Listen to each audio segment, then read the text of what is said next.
Hello दोस्तों, कैसे हैं आप लोग। आशा करते हैं आप लोग अच्छे होंगे। चलिए, जैसा कि आप लोगों को पता है, सुबह सुबह होता है यहाँ पे करंट अफेयर्स का क्लास, जो सभी प्रतियोगी परीक्षाओं के लिए क्या होगा, आप लोगों के लिए महत्वपूर्ण रहेगा। आज हो गया तारीख आप लोगों क्या 13 मई 2026। कितना तारीख है आज? आज हो गया आप लोगों को 13 मई 2026।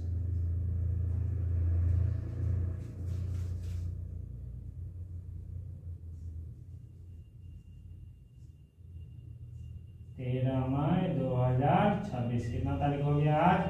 13 मई 2026। आज का क्लास थोड़ा लंबा होगा क्योंकि आज का प्रश्न सब जो है ना बहुत ही ज़्यादा क्या है, इम्पोर्टेंट है। आज का प्रश्न बहुत ही ज़्यादा महत्वपूर्ण रहने वाला है और थोड़ा लंबा लंबा प्रश्न है, तो आप लोग घबराइएगा नहीं। अच्छे लेवल का प्रश्न सब है आज। तो चलिए शुरुआत करते हैं आज का पहला इम्पोर्टेंट क्वेश्चन के बारे में।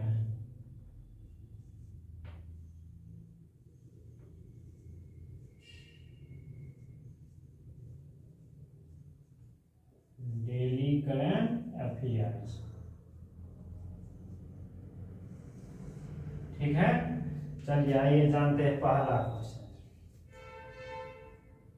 पहला क्वेश्चन है स्टील अथॉरिटी ऑफ इंडिया। क्या? स्टील अथॉरिटी ऑफ इंडिया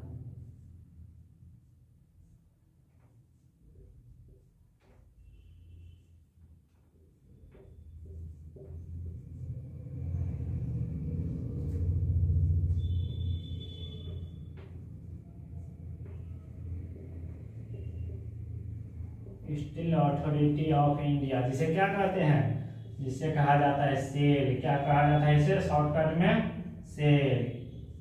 जिसे क्या कहा जाता है? सेल। स्टील ऑफ इंडिया के अध्यक्ष एवं निदेशक प्रबंधक। क्या? निदेशक प्रबंधक किसे नियुक्त किया गया है?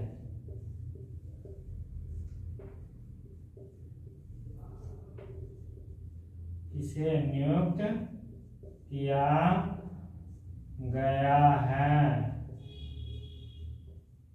बोल रहा है क्या? Steel Authority of India. क्या? स्टील अथॉरिटी ऑफ इंडिया जिसे शॉर्टकट में क्या कहते हैं? सेल। सेल के अध्यक्ष एवं निदेशक प्रबंधक। क्या? प्रबंधक किसे नियुक्त किया गया है? तो किसे नियुक्त किया गया है? डॉक्टर अशोक पांडा को। किसे नियुक्त किया गया है? डॉक्टर अशोक पांडा को। किसे नियुक्त किया गया है? डॉक्टर अशोक पांडा को। डॉक्टर अशोक पांडा को किसे नियुक्त किया गया है? डॉक्टर अशोक पांडा को।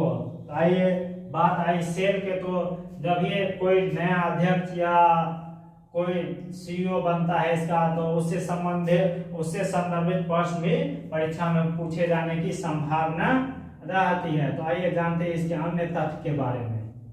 इसके अन्य तथ्य अर्थात अन्य जानकारी के बारे में जानते हैं। सबसे पहले इसकी स्थापना देखते हैं। सबसे पहले क्या देखते हैं? इसकी स्थापना देखते हैं। तो इसकी स्थापना कब हुई थी? इसकी स्थापना हुई थी आप लोगों को 1973 में। कब हुई थी? 1973 में। और इसके बाद जान लेते हैं इसका मुख्यालय कहाँ पे है। इसका मुख्यालय क्या? इसका मुख्यालय कहाँ पे है? नई दिल्ली में। कहाँ पे है? नई दिल्ली में। कहाँ पे? नई दिल्ली में। जैसा कि आप लोगों को पता होगा, आप लोग पहले से पढ़े होंगे तो आप लोगों को पता होगा, जो हाल ही में जो है ना, इसने सेल ने अपना विदेशी कार्यालय भी खोला है। क्या खोला है? सेल ने अपना विदेशी कार्यालय भी खोला है। क्या खोला है? विदेशी कार्यालय। तो सेल ने अपना विदेशी कार्यालय कहाँ पे खोला है? दुबई में। कहाँ पे खोला है? विदेशी कार्यालय दुबई में खोला है। कहाँ पे खोला है? दुबई में। कहाँ पे? दुबई में खोला है। तो इसकी स्थापना 1973 में और मुख्यालय कहाँ पे है? नई दिल्ली में। विदेशी कार्यालय कहाँ पे है? दुबई में। कहाँ पे? दुबई में। और उसके बाद जान लेते हैं ये क्या है? देखिए ये सब आता है, एक आता है महारत्न, एक आता है नवरत्न, एक आता है क्या मिनी रत्न। तो सेल जो है ना आपको, सेल आपको महारत्न में आता है। कौन किस में आता है? सेल। ये एक महारत्न कंपनी है। कौन सी कंपनी है पूछेगा। जो सेल किस प्रकार का कंपनी, ऑप्शन में आप लोगों को दे देगा, नवरत्न दे देगा, मिनी रत्न दे देगा, महारत्न दे देगा। तो कौन सा होगा? ये एक महारत्न कंपनी है। क्या है? ये एक महारत्न कंपनी है। एक महारत्न कंपनी है। और किसकी महारत्न कंपनी है? केंद्र सरकार के सार्वजनिक, केंद्र सरकार के केंद्रीय सार्वजनिक उपक्रम है। क्या है? केंद्रीय सार्वजनिक उपक्रम है। क्या है? ये केंद्रीय सार्वजनिक, केंद्रीय सार्वजनिक उपक्रम। क्या है? केंद्रीय सार्वजनिक। ये क्या है? एक प्रकार का केंद्रीय सार्वजनिक उपक्रम है।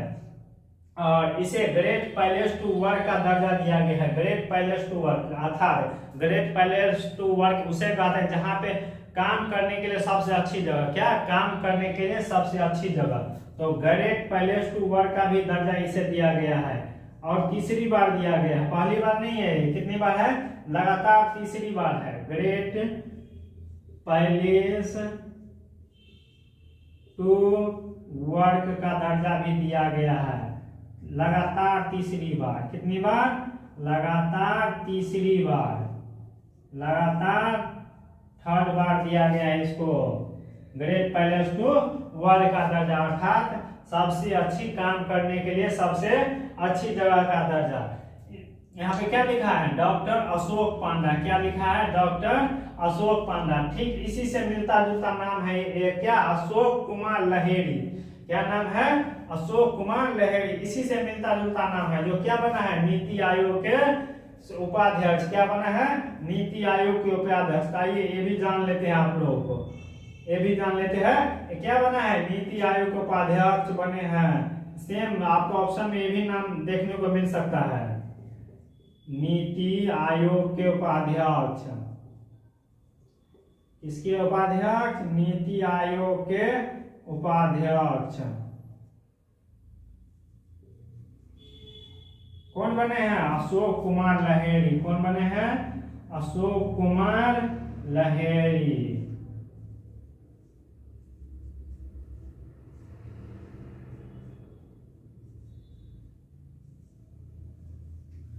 तो समझ गए ये क्वेश्चन, काफी ज्यादा इंपॉर्टेंट क्वेश्चन है। तो एक बार बताएं, Steel Authority of India SAIL के अध्यक्ष एवं निदेशक प्रबंधक नियुक्त किया गया किसे? डॉक्टर अशोक पांडा। इसके बारे में अन्य जानकारी, इसकी स्थापना 1973 में हुई थी। मुख्यालय नई दिल्ली में है। इसका विदेशी कार्यालय हाल ही में खोला गया है दुबई में। ये क्या है? महारत्न कंपनी है जो केंद्रीय सार्वजनिक उपक्रम का कार्य करती है। इसे ग्रेट पैलेस टू वर्क का लगातार तीसरी बार दर्जा दिया गया है। क्या दिया गया है? दर्जा दिया गया है, दर्जा दिया गया है। और ठीक इसी अशोक कुमार पांडा से मिलता जुलता एक और नाम है अशोक कुमार लहेरी, जो क्या है? नीति आयोग के उपाध्यक्ष। क्या है? नीति आयोग के उपाध्यक्ष। चलिए उतार लिया आप लोग। चलिए आइए बढ़ते हैं अगले प्रश्न की ओर।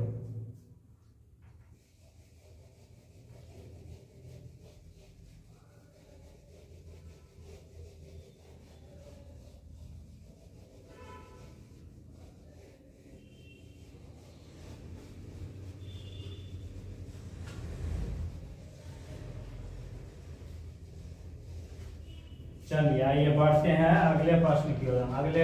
अगले महत्वपूर्ण प्रश्न की ओर बढ़ते हैं।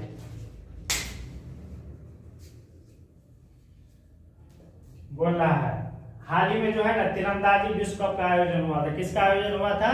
तीरंदाजी विश्व कप का आयोजन कहाँ पे हुआ था? शंघाई में। तो उसी से रिलेटेड प्रश्न है दूसरा प्रश्न।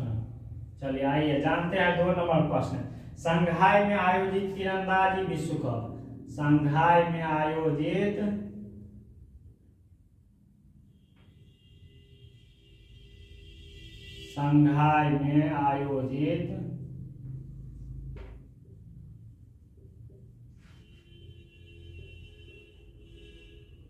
तीरंदाजी विश्व कप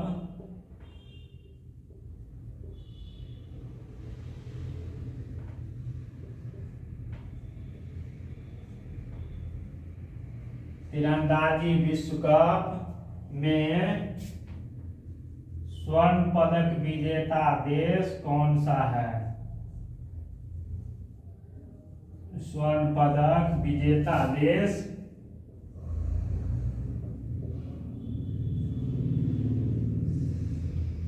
कौन सा है?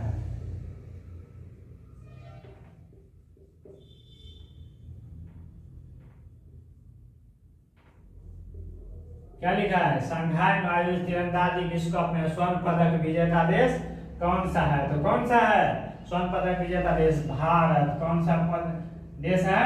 भारत। भारत ने स्वर्ण पदक जीता है। किसको हरा करके? चीन को हरा करके।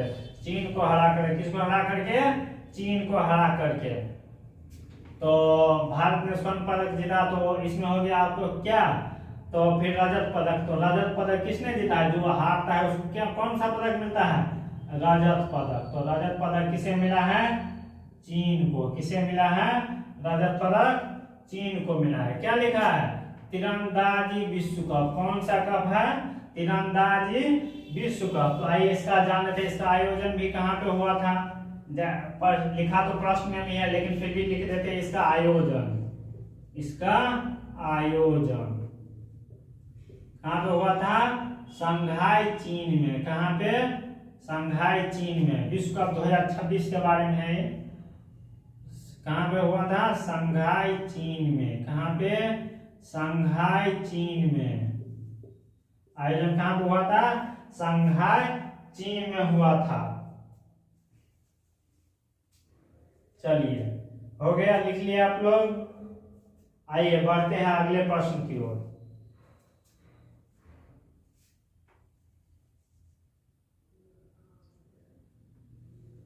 तीन नंबर प्रश्न। कितना नंबर प्रश्न? 3 नंबर प्रश्न। वर्ष 2025-26 क्या बोल रहा है? वर्ष 2025-26 वर्ष 2026-26 का ला लीगा कौन सा बोल रहा है? La Liga. कौन सा? ला लीगा खिताब। ला लीगा खिताब किस टीम ने जीता है? बोला है किस टीम ने जीता है? किस टीम ने जीता है? FC Barcelona. किस टीम ने जीता है? FC Barcelona.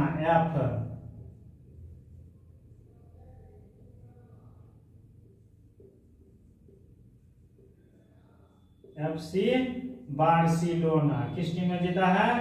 FC बार्सिलोना ने। कमी बार जीता है? 29वीं बार। कमी बार?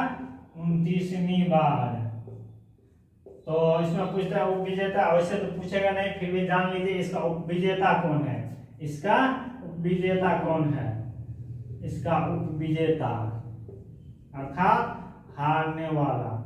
तो उपविजेता कौन है? इसमें मैड्रिड करके है, रियल मैड्रिड करके है, वो विजेता रहा है। आपको किसने? रियल मैड्रिड को हरा। किसे? रियल मैड्रिड को हरा कर। रियल मैड्रिड को हरा कर जीता है। चलिए, ला लीगा के बारे में जानते हैं। ये कब से प्रारंभ हुआ था? ला लीगा खिताब। आइए जान लेते हैं ला लीगा खिताब के बारे में। ला लीगा खिताब की शुरुआत जो है ना आज से नहीं हो रहा है। ला लीगा खिताब की शुरुआत आज से नहीं हो रहा है, बहुत पहले से हो रहा है। 1929 ईस्वी से ही इसकी शुरुआत हुई है। इसके प्रारंभ कब से की गई है? 1929 ईस्वी से ही। कब से? 1929 ईस्वी से ही इसका प्रारंभ किया गया है। कब से? 1929 ईस्वी से। प्रतिवर्ष इसका आयोजन स्पेन में ही किया जाता है। कहाँ पे किया जाता है? स्पेन में ही किया जाता है। प्रतिवर्ष इसका आयोजन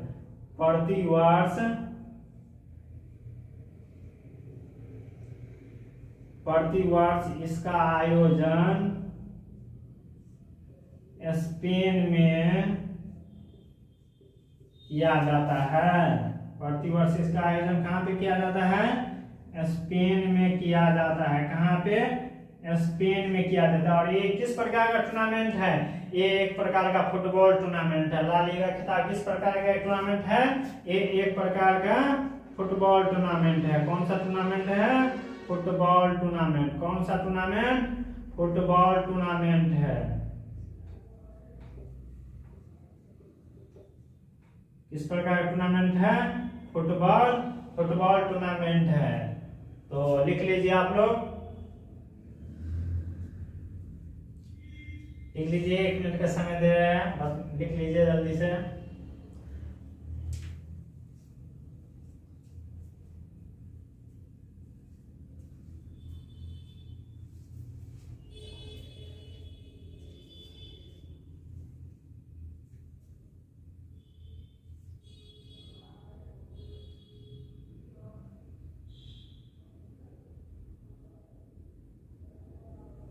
लिखिए। चलिए बढ़ते हैं, अग्रसर करते हैं अगले प्रश्न की ओर। किसकी ओर?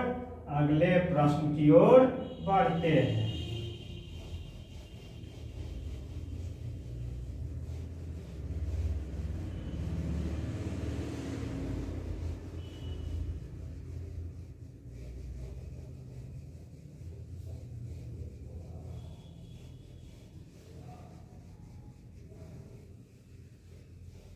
चलिए आइए जानते हैं नेक्स्ट प्रश्न। काफी ज्यादा अच्छा प्रश्न है और परीक्षा के दृष्टिकोण से काफी ज्यादा महत्वपूर्ण क्वेश्चन रहने वाला है। अगला क्वेश्चन क्या है? अगला क्वेश्चन आइए देखते हैं। बोल रहा है हाल ही में जुडिशियल, हाल ही में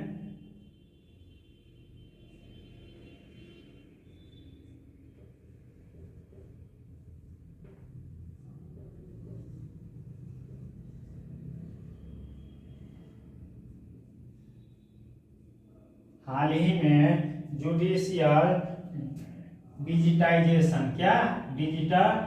judicial digitisation.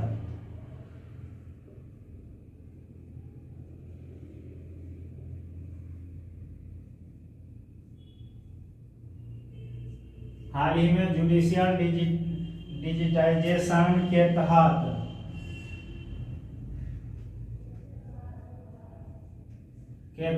One case one data system, one case one data, one case one data system, one case one data system और एआई चैटबॉट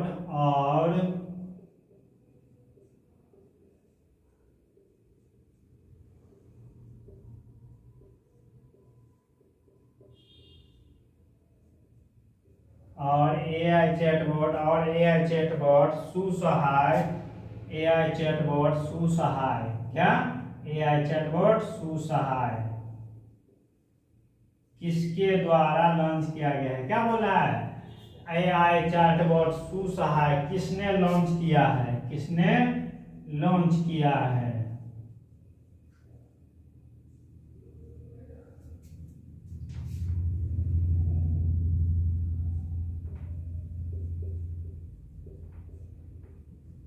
तो क्या होगा? किसने लॉन्च किया है? जस्टिस सूर्यकांत। जैसा कि आप लोग हाल ही में नियुक्त हुए हैं, कौन? भारत के 53वें चीफ जस्टिस, भारत के 53वें चीफ जस्टिस कौन? चीफ सीजेआई, सीजेआई मतलब chief justice of India, CJI मतलब चीफ जस्टिस ऑफ इंडिया कौन है? सूर्यकांत सिंह। कौन है? जस्टिस सूर्यकांत या चीफ जस्टिस ऑफ इंडिया कैसे लिख देते हैं? सूर्यकांत। कौन है? सूर्यकांत। कौन है? सूर्य। कमा नंबर का है? 53वीं नंबर का। कौन है? 53वीं। कमी है? 53वीं है। तो किसने लॉन्च किया है?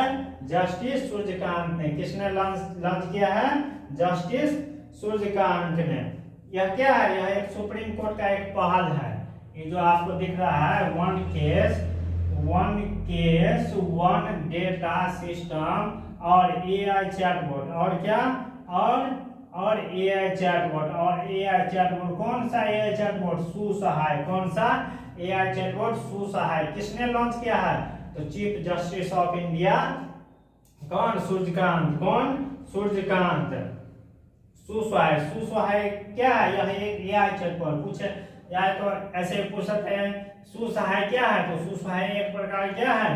AI chatbot. काफी ज्यादा परीक्षा में प्रश्न पूछा भी गया है। चलिए, और इसके बारे में और जैसे समझ लीजिए एआई मतलब one case one data system. ठीक है, आइए जान लेते हैं। मान लेते हैं यहाँ पे कोई व्यक्ति है। ठीक है, मान लेते हैं यहाँ पे कोई व्यक्ति है। इस व्यक्ति को कोई भी मामला दर्ज कराना तो सबसे पहले कहाँ दर्ज कराएगा? डिस्ट्रिक्ट कोर्ट में। कहाँ पे दर्ज कराएगा ये अपना मामला? डिस्ट्रिक्ट कोर्ट में। अगर डिस्ट्रिक्ट कोर्ट के फैसले से नहीं संतुष्ट है उसने फिर जो है ना ये ऊपर किसके ऊपर जाएगा? हाई कोर्ट के ऊपर। किसके ऊपर? हाई कोर्ट के ऊपर। फिर किसके ऊपर जाएगा? पहले, उसके बाद सुप्रीम कोर्ट। किसके ऊपर? सुप्रीम कोर्ट पर। लेकिन अब ऐसा नहीं होगा। क्या बोल रहा है? AI chat data one case one data system. मतलब एक केस अगर कहीं पे दर्ज हुआ, किसी भी कोर्ट में दर्ज हुआ, तो वो जो है ना वो हमेशा के लिए ऑनलाइन रिकॉर्ड हो जाएगा। और चाहे तो यहाँ से भी डायरेक्ट यहाँ पे जा सकता है। एक बार ही साक्ष्य देने के बाद यहाँ पे भी जा सकता है केस डायरेक्ट। ठीक है, आइए जानते हैं। और इससे संबंधित और एक प्रश्न जो है परीक्षा में काफी ज्यादा पूछा जा रहा है, इसी से संबंधित है। सुप्रीम ये क्या लिखा है यहाँ पे? एआई लिखा है ना, एआई। तो एक प्रश्न बनता है आप लोगों को बहुत ज्यादा परीक्षा में पूछा भी गया है। एआई जो है सुप्रीम कोर्ट द्वारा गठित। सुप्रीम कोर्ट, एससी मतलब क्या हो गया? Supreme court. एससी मतलब supreme court. Supreme court, supreme court द्वारा गठित। सुप्रीम कोर्ट द्वारा गठित एआई समिति। एआई तो जानते ही होंगे, हाल ही में इसमें एससीओ का बैठक हुआ था भारत नई दिल्ली में। तो उसमें काफी ज्यादा चर्चा हुई थी, भारत के काफी ज्यादा हंसी भी हुई थी। एक कोई रोबोट लॉन्च किया था उसमें। तो एआई समिति के अध्यक्ष। एआई मतलब आर्टिफिशियल इंटेलिजेंस। एआई मतलब आर्टिफिशियल इंटेलिजेंस। तो एआई समिति के अध्यक्ष क्या बोल रहा है? एआई समिति के अध्यक्ष कौन है? एआई समिति के अध्यक्ष कौन है? एआई समिति के अध्यक्ष कौन है? Justice PS Narasimha. कौन है? जस्टिस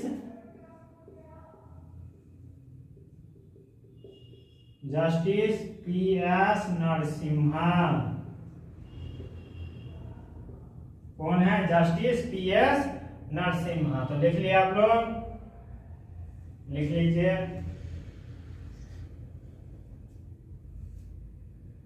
चलिए, आशा करते हैं आप लोग लिख लिए होंगे। बढ़ते हैं अगले प्रश्न की ओर।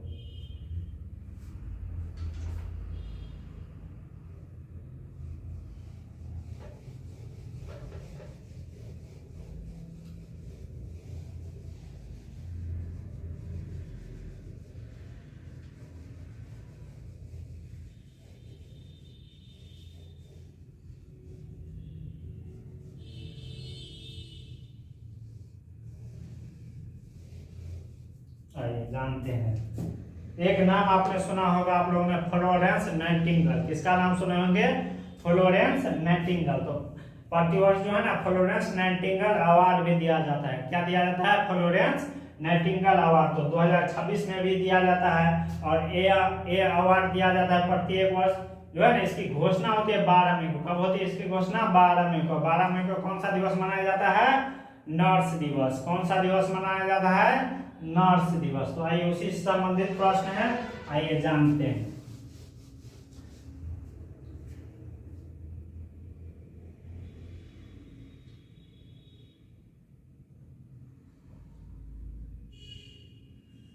पांच नंबर होगा ना, फ्लोरेंस नाइटिंगेल अवार्ड।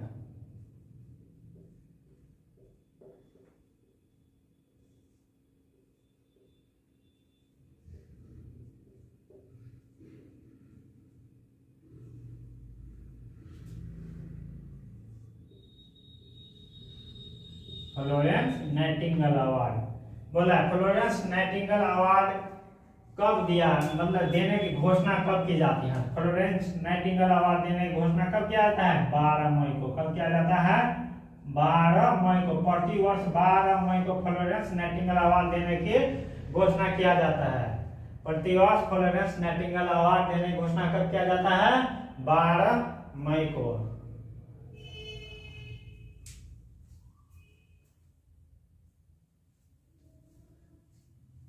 थोड़ा लाइट कट गया है इसीलिए थोड़ा कम दिखेगा, मैनेज कीजिए थोड़ी देर। बोला है फ्लोरेंस नाइटिंगेल अवार्ड 12 मई को दिया जाता है। कब दिया जाता है? 12 मई को। कितने व्यक्ति को? 12 मई को क्या दिन मनाया जाता है? नर्सिंग दिवस। कौन सा? नर्स दिवस। कौन सा? नर्स दिवस। नर्स दिवस के अवसर पर जो है ना फ्लोरेंस नाइटिंगेल अवार्ड दिया जाता है। फ्लोरेंस नाइटिंगेल अवार्ड के अवसर दिया था नर्स दिवस के अवसर पर। नर्स दिवस के अवसर पर, नर्स दिवस के अवसर पर दिया जाता है। कितने व्यक्ति को दिया जाता है? 15 व्यक्ति को। 15 कितने व्यक्ति को? 15 व्यक्ति को दिया जाता है। कितने व्यक्ति को? व्यक्ति नहीं, 15 नर्स को दिया जाता है। 15 नर्स को दिया जाता है। कितने नर्स को? 15 नर्स को दिया गया है।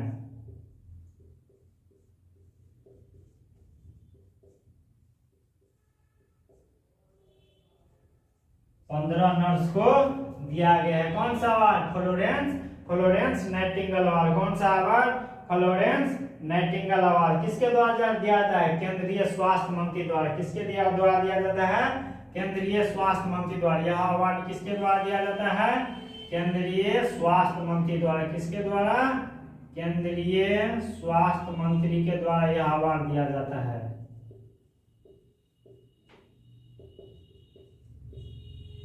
केंद्रीय स्वास्थ्य मंत्री द्वारा यह अवार्ड दिया जाता है। कब से दिया जाता है? ये अवार्ड आपको 1973 से दिया जाता है। कब से दिया जाता है? 1973 से दिया जाता है। कब से दिया जाता है? 1973 से दिया जाता है। कब से? 1973 से दिया जाता है ये अवार्ड। वैसे पूछेगा नहीं लेकिन और बता दे फ्लोरेंस नाइटिंगेल के बारे में। ये जो क्रीमिया का युद्ध हुआ था 1856 इसमें, क्रीमिया जो वार हुआ था ना, तो उसमें फ्लोरेंस नाइटिंगेल नाम के जो महिला थी ना, उसमें ये क्रीमिया वार में जो है ना लोगों को बहुत ज्यादा योद्धाओं को बहुत ज्यादा मदद प्रदान किए थे। इसीलिए इसी के नाम पर दिया जाता है कौन? Florence Nightingale award. कौन सा अवार्ड? Florence Nightingale award. चलिए लिख लिए आप लोग, लिख लिए। चलिए बढ़ते हैं नेक्स्ट प्रश्न की ओर।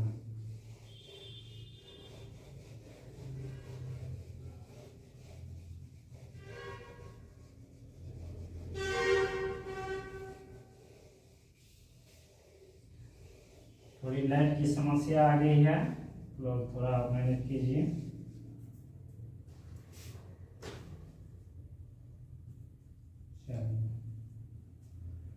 इसका थीम भी जान लेते हैं। थीम नहीं वहां बताए थे, थीम भी जान लीजिए आप लोग। इसका थीम के बारे में भी जानकारी प्राप्त कर लेते हैं। वन नर्स आवर नर्स, क्या है थीम इसका? One nurse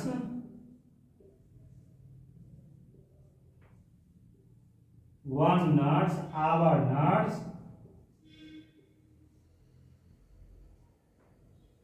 one nurse our nurse, empowered nurse. क्या? Empowered nurse.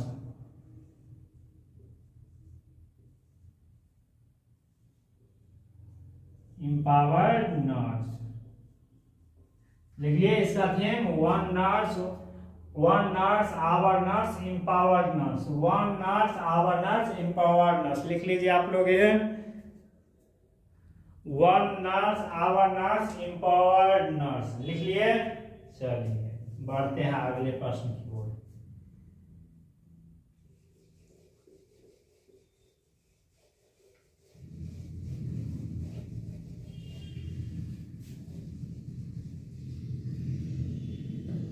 चलिए जानते हैं नेक्स्ट प्रश्न जो है ना आप लोग काफी ज्यादा इंपॉर्टेंट प्रश्न है। 7 नंबर जो प्रश्न है आपको काफी ज्यादा इंपॉर्टेंट प्रश्न रहने वाला है। क्या रहने वाला है? काफी ज्यादा इंपॉर्टेंट प्रश्न रहने वाला है। बोल 11 मई को अधिसूचित, किस डेट को अधिसूचित? 11 मई को अधिसूचित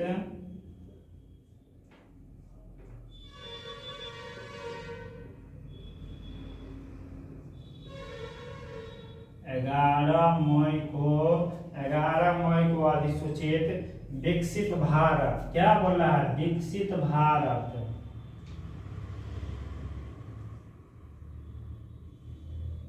विकसित भारत, कौन सा भारत? विकसित भारत, विकसित भारत, गारंटी फॉर रोजगार, गारंटी फॉर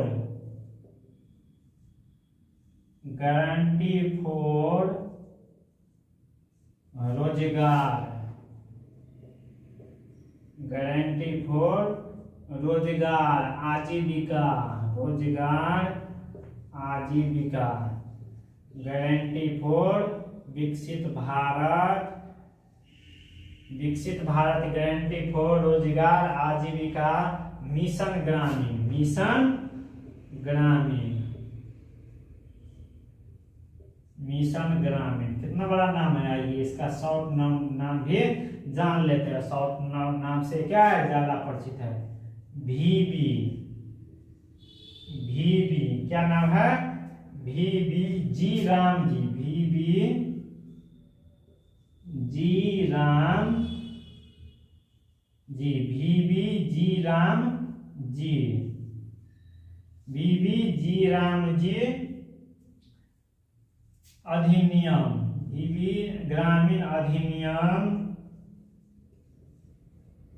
ग्रामीण अधिनियम 2025। कौन सा अधिनियम है ये? 2025। कौन सा अधिनियम है? 2025। किस तारीख से लागू हो जाएगी? बोल रहा है यह जो योजना है सो किस तारीख से लागू हो जाएगी? किस तारीख से लागू हो जाएगी?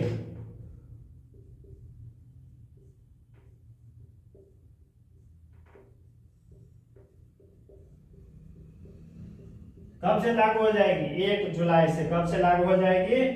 1 जुलाई 2026 से। कब से? 1 जुलाई 2026 से क्या होगी? यह योजना लागू हो जाएगी। कब से लागू हो जाएगी? 1 जुलाई 2026 से। आइए क्या लिखा है? VB जी राम जी। इसी का पहले नाम था क्या? नरेगा। क्या नाम था? नरेगा। वो कब नाम था? 2005 में। फिर इसका नाम बदलकर 2009 में कर दिया है क्या? मनरेगा, मनरेगा। और फिर 2025 में इसका नाम आया था। इसी अधिनियम के तहत 2025 वाली अधिनियम के तहत जो है ना इसका नाम रखा गया था VB जी राम जी। और अब ये किस नाम से जाना जाएगा? नरेगा। पहले नरेगा था, अब क्या नाम आ गया? VB जी राम जी, VB जी राम जी। तो आइए जान लेते हैं पहले किस नाम से जाना जाता था। पहले किस नाम से जाना जाता? पहले था नरेगा।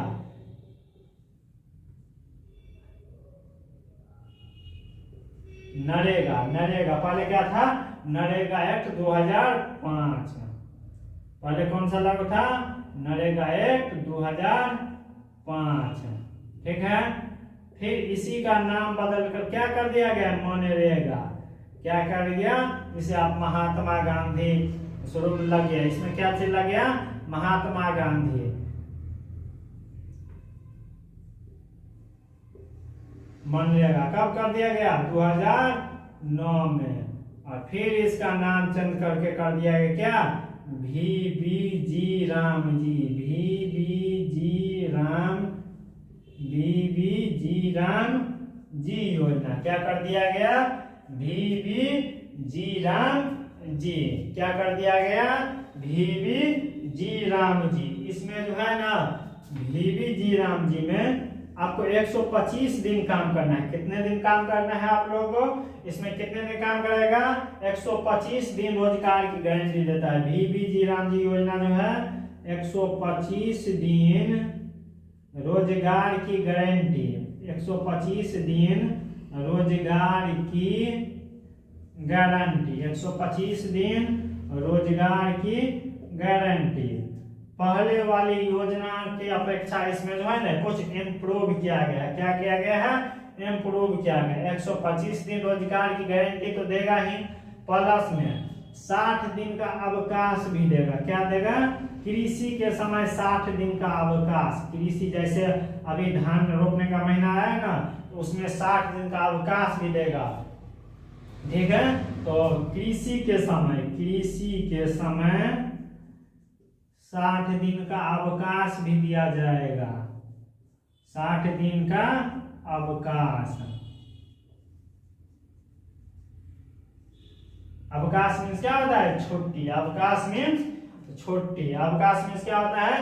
छुट्टी। ऐसे ऐसे प्रश्न को आने की संभावना कुछ ज्यादा ही रहता है परीक्षा में, क्योंकि बीपीएससी और दरोगा जैसे परीक्षा में अब जो है ना कूट की तरह पूछता है, तो पूछेगा जो VVG रामजी योजना के बारे में इनमें से कौन सा कथन सही है। बोलेगा यह 1 जुलाई 2026 से लागू हो गया हुआ, तो ये भी सही होगा। दूसरा में रहेगा 125 दिन रोजगार की गारंटी देता है, तो ये भी सही रहेगा। कृषि के समय 60 दिन का अवकाश दिया जाएगा, तो ये भी सही रहेगा। तो इनमें से क्या होगा? इनमें से सभी। तो इसीलिए प्रश्न सब क्या होता है? काफी ज्यादा इंपॉर्टेंट हो जाता है। और इसमें 2 श्रेणी आता है। कौन कौन से श्रेणी आता है? VVG रामजी वाला में 2 श्रेणी। कितने श्रेणी में? 2 श्रेणी में। कितने श्रेणी बांटा गया है? 2 श्रेणी में। कितने श्रेणी में? 2 श्रेणी में बांटा गया है। आइए जानते हैं पहला श्रेणी। पहला है आपको दीनदयाल उपाध्याय। दीनदयाल उपाध्याय पंचायत सतत विकास। दीनदयाल उपाध्याय क्या है?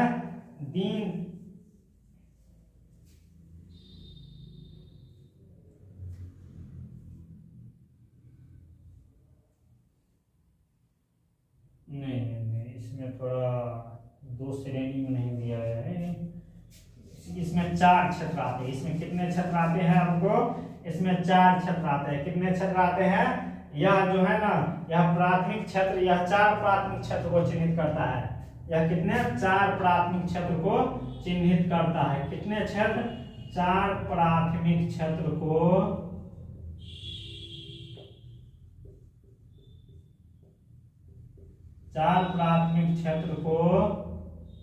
चिन्हित करता है यह योजना। कितने प्राथमिक क्षेत्र को? 4 प्राथमिक क्षेत्र को यह योजना चिन्हित करता है। पहला है जल आपूर्ति। ये नंबर में क्या है? जल आपूर्ति। क्या है? जल आपूर्ति।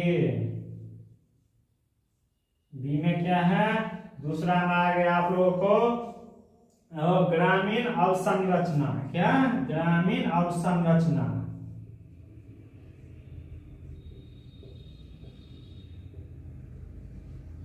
क्या आ गया? ग्रामीण अवसंरचना। और 3 नंबर में क्या आ गया?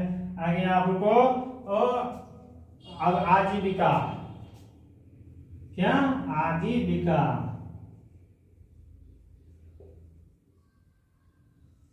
और 4th नंबर में आ गया आपको लचीला, जलवायु लचीलापन।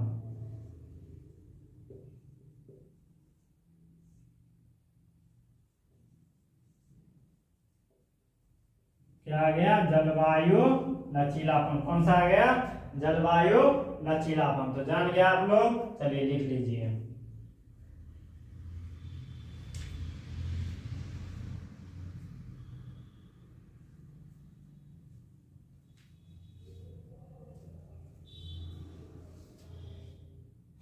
लिख लिए? चलिए लिख लीजिए आप लोग।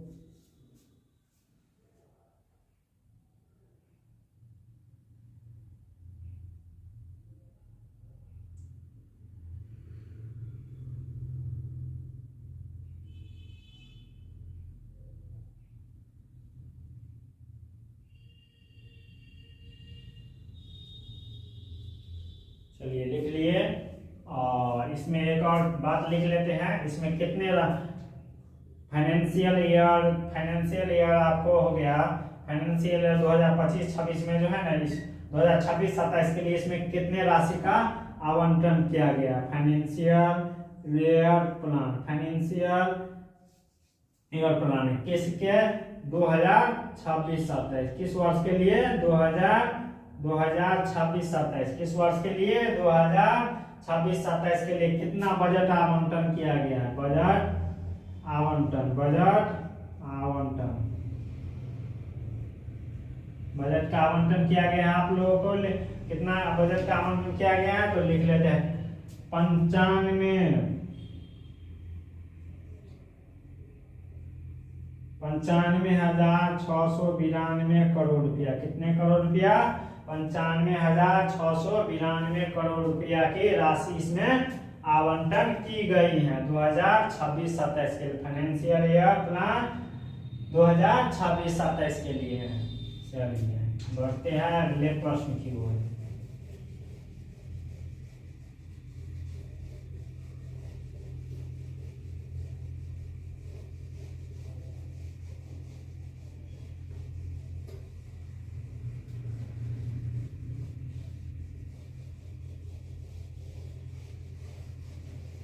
चलिए आइए जानते हैं अगले प्रश्न की ओर, 8 नंबर प्रश्न की ओर। बोला है एकीकृत कार्बन कैप्चर, एकीकृत कार्बन कैप्चर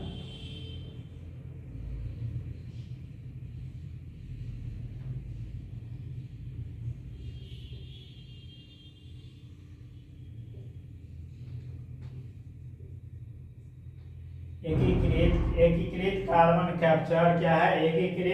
एकीकृत कार्बन कैप्चर और उपयोग संयंत्र का उद्घाटन, और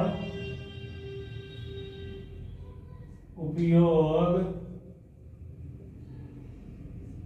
संयंत्र का उद्घाटन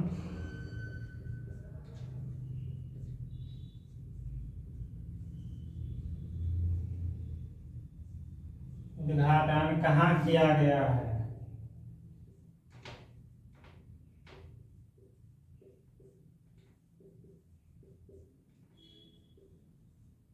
कहाँ किया गया? क्या बोलिएगा? आईआईटी बॉम्बे में। कहाँ पे? आईआईटी बॉम्बे में।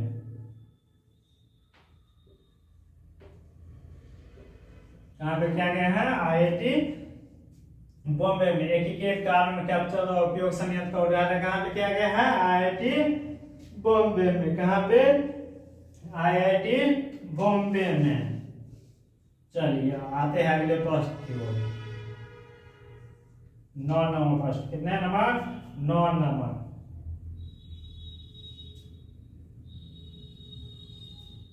बोला है पंचायती राज मंत्रालय द्वारा, किस मंत्रालय द्वारा? पंचायती राज मंत्रालय द्वारा। किस मंत्रालय द्वारा? पंचायती राज मंत्रालय द्वारा जो है ना हाल ही में पंचायत पुरस्कार की घोषणा किया गया है। बोल कि किस पुरस्कार की? पंचायत पुरस्कार की। तो आइए लिखते हैं इसी प्रश्न को। पंचायती राज मंत्रालय के द्वारा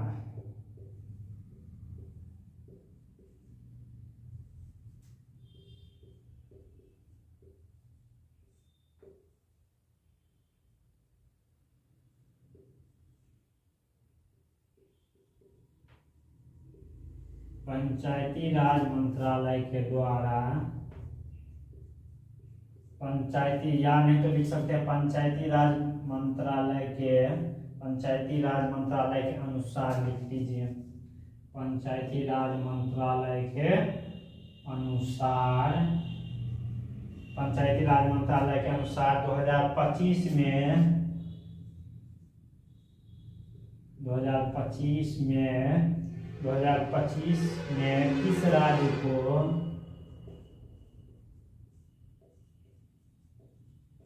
किस राज्य को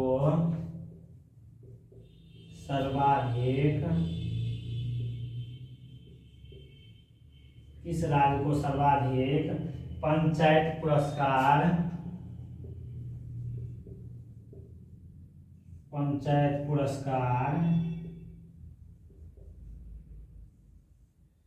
किस राज्य को सर्वाधिक पंचायत पुरस्कार प्राप्त हुआ है?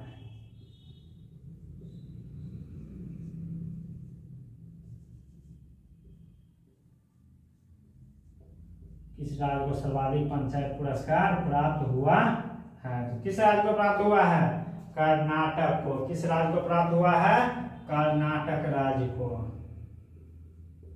किस राज्य को? कर्नाटक राज्य। कितने? 6। कितना? 6। उसके बाद प्राप्त हुआ है आंध्र प्रदेश को। किसको? आंध्र प्रदेश को। आंध्र कितना? 4। आंध्र प्रदेश को कितना मिला है? 4। कुल 42 पंचायत को मिला है।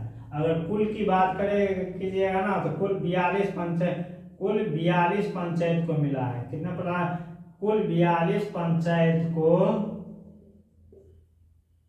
मिला है यह पुरस्कार।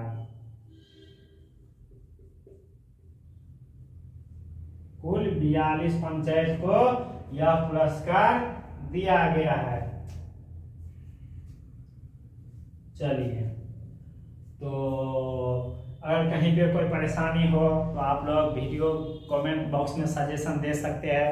यहाँ पे गलत है, मतलब कुछ आप लोगों को लगे कि यहाँ पे ये चीज होना चाहिए तो आप लोग सजेशन दे सकते हैं वीडियो में। बाकी आज के लिए रहने देते हैं और अच्छा प्रश्न कराया जाएगा और आप लोगों के लिए बीपीएससी के लिए जो है ना आप लोगों के लिए प्रश्न लाया जाएगा टॉपिक बाय। उसमें भी आपको हर एक योजना के बारे में बताएंगे। कल से आएगा उसके ऊपर भी वीडियो आप लोगों को बीपीएससी के लिए, जिसमें पूछा रहता है आपको कोर्ट में जो प्रश्न पूछा रहता है कथन टाइप का, उस टाइप का प्रश्न आप लोगों के लिए कल से लेकर के आएंगे। प्रतिदिन 5 प्रश्न उसमें से भी कराएंगे और अच्छे लेवल का प्रश्न आएगा और विश्वास कीजिए काफी ज्यादा अच्छे लेवल का प्रश्न होगा। आप लोग प्रीवियस ईयर देख सकते हैं जब कल से उसका क्लास होगा तो आप लोग बाद में के लिए रहने देते हैं। आप लोग लिख लीजिएगा। चलिए, थैंक यू, धन्यवाद। क्लास को लाइक और शेयर जरूर कीजिएगा और अपनी राय कमेंट में जरूर बताइएगा आप लोग। धन्यवाद।